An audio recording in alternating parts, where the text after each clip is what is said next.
নমস্কার বন্ধুরা, অবশেষে 4 বছরের অপেক্ষার অবসান হলো এবং বিশ্বকাপের মহাযুদ্ধ ফুটবল বিশ্বকাপ শুরু হলো। বর্ণাঢ্য অনুষ্ঠানের মাধ্যমে সেখানে ছিল local Mexican Latina culture, music এবং ড্যান্স ফিউশন একটা দেখতে পেলাম। লেটিনা ফ্লেভার ছিল। তার মধ্যে অনুষ্ঠানের অন্যতম ছিল শাকিরা এবং তার সাথে ছিল নাইজেরিয়ান আর্টিস্ট দাই দাইয়ের সং, অফিসিয়াল যেটা ফিফার সং আমরা শুনেছি দাই দাই।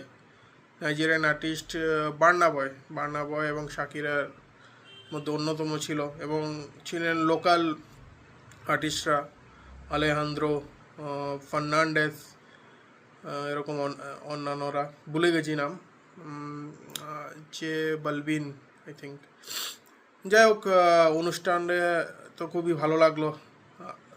আমি মনে আছি এখন আমার বয়স 37 চলছে এবং ফার্স্ট ওয়ার্ল্ড কাপ আমি দেখি যখন 9 বছর বয়সে 1998।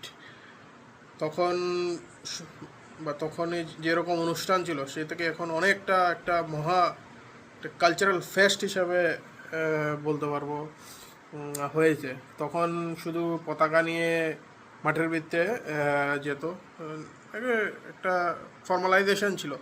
এখন একটা একটা কর্পোরেট একটা ফেস্টিভ্যাল, কি বলবো, খুবই ভালো লাগলো। যে শুরুর দিকে যেটা শুনছিলাম স্টার্টিংয়ে, তো কিছু অপ্রীতিকর ঘটনা হয়েছে, যেরকম সোমালিয়ার রেফারিকে ঢুকতে দেয়নি ইমিগ্রেশন, আমেরিকায় ঢুকতে দেওয়া হয়নি, তাকে ইমিগ্রেশন থেকে পাঠিয়ে দেওয়া হয়েছে। তারপর সুইজারল্যান্ডের বেস ক্যাম্পে নাকি, যেখানে ওরা ট্রেনিং করছিল, ওখানে সাপ ঘোরাঘুরি করছিল, সেরকম জাপানেরও কিছু এবং অন্যান্য দেশেরও কিছু অভিযোগ ছিল। যাই হোক, মেক্সিকান যে স্টেডিয়াম, ওখানে যে লাখ লাখ দর্শক এসছেন, কোনো টুপি লাস্টে অনুষ্ঠানের মধ্যে টুপি ফেলছিলেন একসাথে, এটা খুবই একটা দেখার মতো বিষয় ছিল। এবং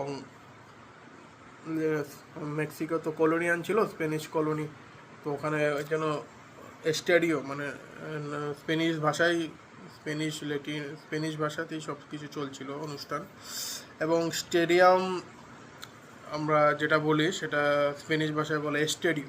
আস্টাকায় অবশেষে অনুষ্ঠান শুরু হয়েছে, ম্যাচও শুরু হয়েছে। প্রথম যে ম্যাচটা খেললো সাউথ আফ্রিকা ভার্সেস মেক্সিকো, তো সেটাতে সাউথ আফ্রিকার টিম আমি খুবই হতাশ। সেরকম ফাইট হয়নি। মেক্সিকো রীতিমতো প্রথম থেকে শুরু অবধি ওরা ম্যাচটাকে পুরো নিয়ন্ত্রণে রেখেছিল। তার মধ্যে যে প্রথম গোলটা হলো, ওটা গোলকিপার আর ডিফেন্ডারের ভুলের জন্য হয়েছে, তো সেটাতে ক্রেডিট আমি বেশি মেক্সিকান প্লেয়ারদের দিতে চাইবো না।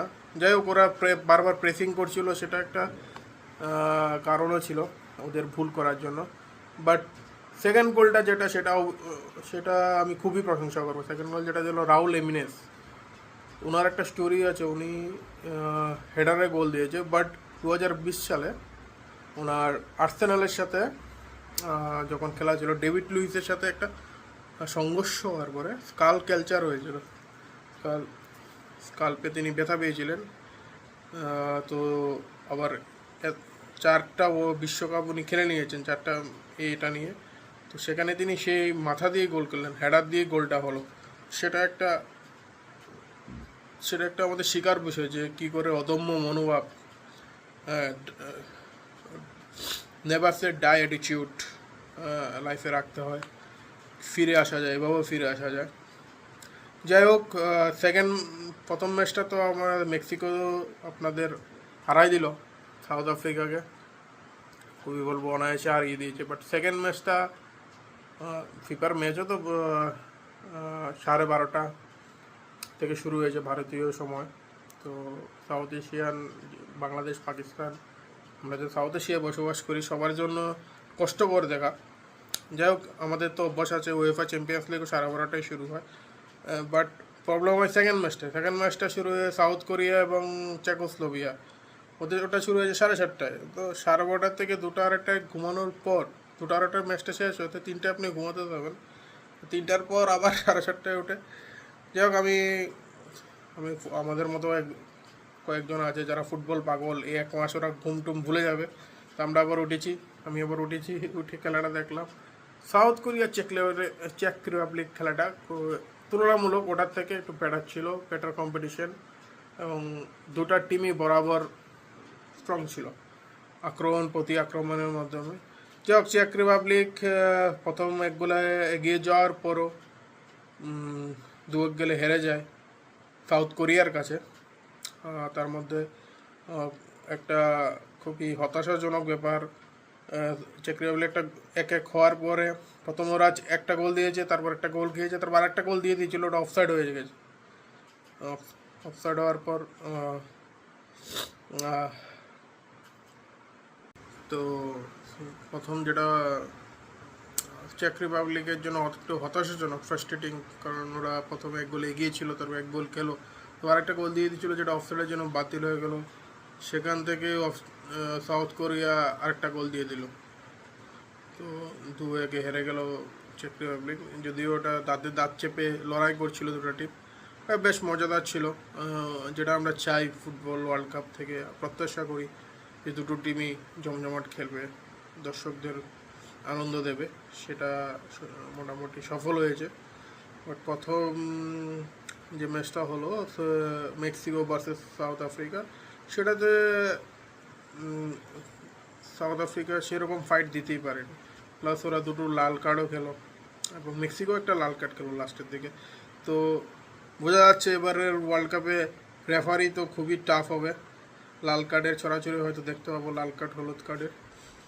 এবং সামনের দিকে আরও ভালো ভালো ম্যাচ আসছে, Argentina Brazil, Argentina supporter always, এবং Spain, France, England, Germany, Netherland যারা যখন নামবে মাঠে, আরও পর্তুগাল অবভিয়াসলি, তখন আরও ভালো ভালো ম্যাচ আমরা দেখতে পাবো গ্রুপ পর্বে। এবারে বলে রাখি, এবারে 48টা টিম, 2022 অবধি কাতার বিশ্বকাপ অবধি ছিল 32টা টিম ছিল, সেখানে আমরা 48টা টিম দেখতে পাচ্ছি। সো এবার লম্বা টুর্নামেন্ট, অনেক ম্যাচ। বিশ্বকাপ আমাদের জন্য, যারা বিশ্ব ফুটবলকে ভালোবাসে, যারা ফুটবলকে ফলো করে, তাদের জন্য একটা আবেগ, স্বপ্ন এবং প্রেরণার স্রোত বলতে পারবো। কারণ আমাদের লাইফে যা যা হয়, 4 বছর একটা বিশাল সময়, তো সে ওয়ার্ল্ড কাপ ঘিরে আমরা সে রিকল করতে পারি যে 4 বছর আমরা কত দূর এগিয়েছি, কত দূর ছিলাম, কত দূর কাজ হয়েছে, কত দূর পিছিয়ে গেছি, কত দূর আমাদের সব মেমোরিতে থাকে। যে তো 9 বছর থেকে আমি তো সবসময় ফুটবল ওয়ার্ল্ড কাপ ভেবে আমি এগোই, যে 9 বছর থেকে 13 বছর আমার এই হয়েছিল, 13 থেকে 17, 17 থেকে 21, 25, সেরকম করে আমি কাউন্ট করতে পারি। আমার জন্য একটা মেমোরি হয়ে যায়, একটা সেরকম প্যাশনেট আবেগের জায়গা।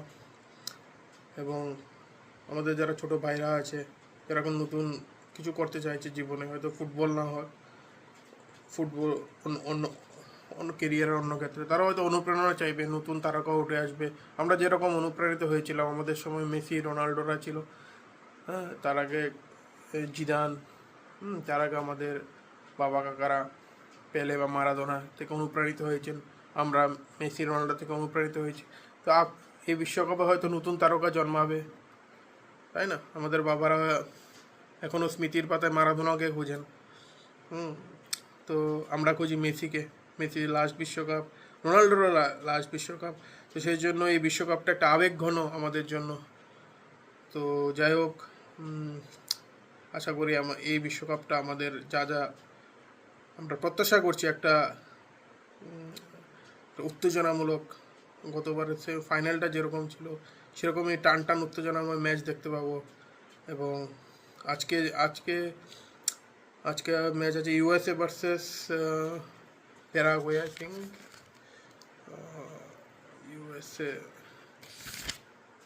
ইউএসএ ভার্সেস প্যারাগুয়ে, যেটা সকাল 6:30টায় শুরু হবে, এবং রাত 12:30টায় আছে Canada versus Bosnia and Herzegovina.